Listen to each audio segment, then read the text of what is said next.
4 people are dead, 1 person hurt following a multiple murder-suicide in the Northwest Valley. Thank you for joining us at 4 o'clock. I'm Brian Loftus. And I'm Vanessa Murphy. 2 of those killed are children. The 8 News Now investigators have some breaking information about the shooter. But first, Kyle Payne is back from the crime scene at Durango in the 95 with a look at what happened. Kyle. Brian, Vanessa, police got the call around 10 this morning. Someone came to the apartment building to check on their brother and saw bodies throughout the home. He made entry into the house and observed several individuals inside the house suffering from gunshot wounds. He immediately stepped out, called 911. And these police from Northwest Area Command responded right away, closing off the complex known as the Loretta and Palacio Apartments. Metro's mobile command unit was soon to follow, obscuring the tremendous police presence behind the apartment complex's gate and 2 layers of crime scene tape. Dozens of uniformed police outside Building 9, where witnesses heard shots fired earlier in the morning. Some of those police combing the grounds, others canvassing the nearby apartments to find out what neighbors saw and heard.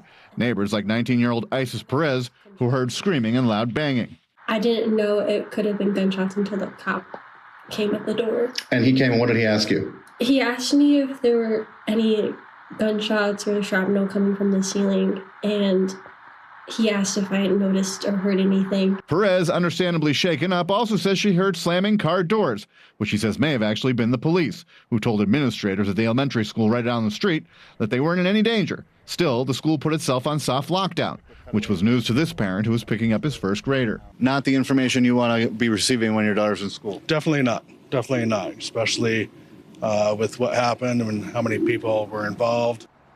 The 1 person not killed, police say, is clinging to life at UMC. And now back to the studio and Vanessa Murphy with more on the man who is said to have shot the family.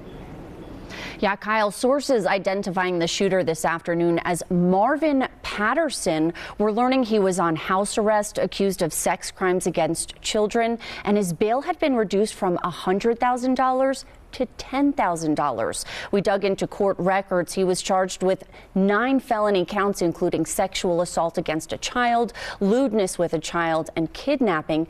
A pro tem judge, meaning a fill-in, first set his bail at $100,000. Then Las Vegas Justice Court Judge Diana Sullivan reduced it to $10,000.